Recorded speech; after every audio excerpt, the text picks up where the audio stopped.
నీ భయమే నిన్ను చంపేస్తుంది. నీ ఆందోళనే నిన్ను తినేయడం స్టార్ట్ చేస్తుంది. మరేం చేయాలి? నీతిమంతుడు సింహములా ఎన్నొచ్చినా ధైర్యంగా ఉండాలి. ఏమొచ్చినా, తుఫానే వచ్చి నిన్ను చంపేస్తాన్ని ఎదురుగా వచ్చిన, లోకమే నీ మీదకి ఉవ్వెత్తునొచ్చి మీద పడుతున్నా ధైర్యముగా ఉండాలి. ఎందుకు చెప్పినా, మన దేవుడు సజీవుడు.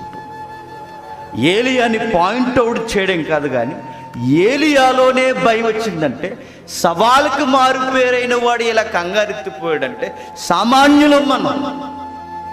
చీమకి, దోమకి, జ్వరానికి, నీరసానికి, వ్యక్తులకి, అప్పులకి, రోగాలకి, బాధలకి, కన్నీళ్ళకి, ఎదురింటోళ్ళకి, పొరిగింటోడికి, ప్రతీదానికి భయపడిపోతే చచ్చిపోతావు. గుర్తెట్టుకో, చచ్చిపోతావు.